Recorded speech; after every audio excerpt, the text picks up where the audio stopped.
जो हमारे बाबा साहब भीमराव अम्बेडकर जी संविधान के तहत जो अधिकार और हक हैं उसको भी छीनने का काम सरकार कर रही है। इसे लगातार पीडीए की आवाज को हम सब मिलकर के मजबूत करते रहेंगे। ये पीडीए की रणनीति है जो भारतीय जनता पार्टी को उत्तर प्रदेश को उखाड़ने का काम करेगी। मैं एक बार फिर अपने शिक्षक सभा के प्रदेश के राष्ट्रीय कार्यकारिणी के सभी पदाधिकारियों का बहुत बहुत धन्यवाद देता हूं कि सर्वपल्ली राधाकृष्णन जी को वो आज याद कर रहे हैं।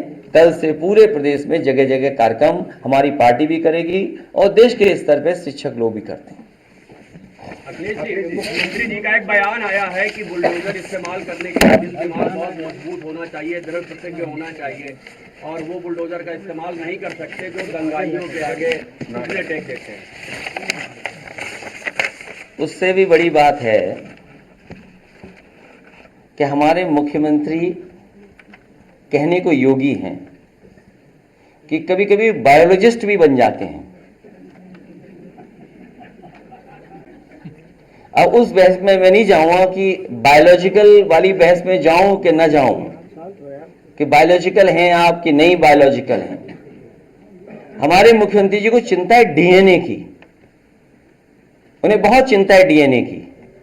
मैं बहुत दिनों से सोच रहा था कि शायद किसी दिन वो जो पावर प्लांट है उनका नाम बोलेंगे।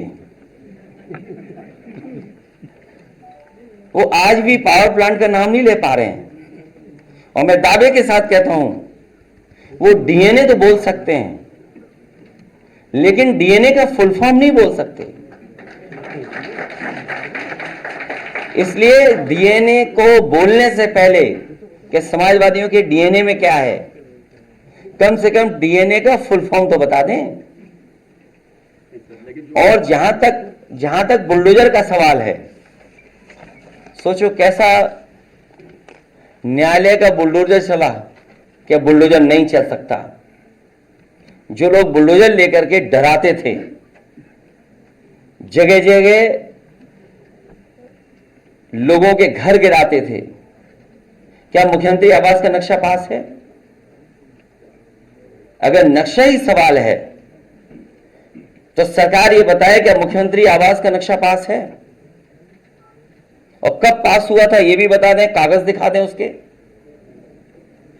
इसका मतलब यह हुआ कि आपने जानबूझ करके जिनसे आपको बदला लेना था, नीचा दिखाना था, और अपनी सरकार की ताकत पर, अहंकार पर आपने जानबूझ करके बुलडोजर चलाए, जिसका परिणाम यह है कि हाई कोर्ट से लेकर के सुप्रीम कोर्ट ये कह सकता है कि बुलडोजर संवैधानिक नहीं है, अनकॉन्स्टिट्यूशनल चीज है, अनकॉन्स्टिट्यूशनल है। और कल ही सुप्रीम कोर्ट ने कहा है कि अब बुलडोजर नहीं चल सकता है। तो क्या अभी तक जो बुलडोजर चल रहा था उसके लिए सरकार माफी मांगेगी कि नहीं मांगेगी? और जहां तक दिल और दिमाग, हमारे पत्रकार साथी आपको सबको पता है, ये कोई पहली बार बात नहीं मैं कह रहा हूं, और फिर कहता हूं, बुलडोजर में दिमाग नहीं होता है, स्टीयरिंग होता है उसमें। स्टीयरिंग से चलता है बुलडोजर। उत्तर प्रदेश की जनता कब किसका स्टीयरिंग बदल दे, या दिल्ली वाले कब किसका स्टीयरिंग बदल दें। और बुलडोजर जो है, जिनके लिए बुलडोजर बल व नाइंसाफी का प्रतीक है, मैं उन्हीं को बुलडोजर की मुबारकबाद देना चाहता हूं। देखिए मुख्यमंत्री जी न खुद सोते हैं चैन से इधर परिणाम के बाद, और न किसी अधिकारी को सोने दे रहे हैं।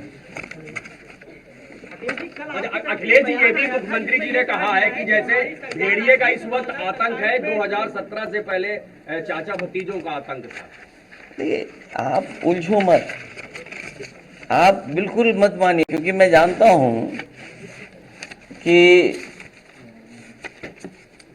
अखबार मीडिया भी थोड़ा बाइज्ड है। 46 में 56 क्यों नहीं पूछा आपने? वो तो सदन की बात है, ये तो सदन की बात है। 46 में 56, हम तो आप ही लोगों से कहेंगे कम से कम उन्हीं से पूछिए कि 46 में 56 वाली सूची कब आएगी, आएगी कभी कि नहीं आएगी। और फिर जहां तक माफियाओं की बात है, पुराने रिकॉर्ड उठा करके देख लीजिए, किसी और को भी माफिया कहा जाता था।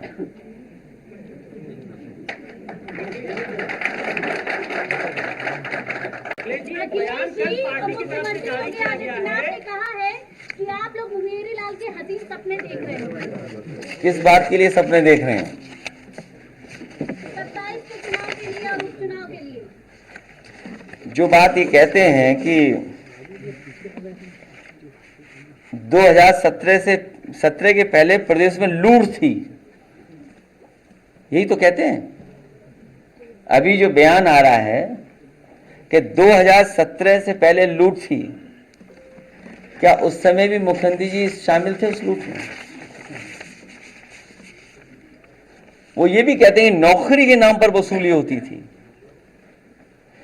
तो आज के अधिकारी कर्मचारी जो मुख्यमंत्री को आरोप लगा रहे हैं, जिन पे आरोप लगा रहे हैं अधिकारियों पर, क्या वो अधिकारी और कर्मचारियों से माफी मांगेंगे? क्या ऐसा तो नहीं है कि वो अधिकारी कर्मचारी उनके आसपास ही घूम रहे हों? अखिलेश जी, कल आपकी पार्टी की तरफ से एक बयान जारी किया गया जिसमें आपके द्वारा ये कहा गया कि 27 में जब हमारी सरकार आएगी तो बुलडोजर का रुख बीजेपी की तरफ है। तो इसमें क्या गलत कहा? इसमें गलत क्या कहा?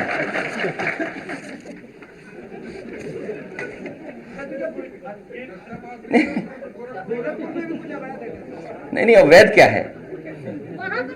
नहीं, अवैध क्या, अवैध क्या है? ये कौन तय करेगा? इंस्टीट्यूशन तय करेगी ना। तो मैंने आपसे कहा कि सरकार अपने हिसाब तय करती है, इंस्टीट्यूशन नहीं तय करती है। बीजेपी तय करती है कौन सा लीगल कौन सा इलीगल है। अखिलेश जी, उसमें भी आप सेलेक्टिव हैं। आप लखनऊ में चले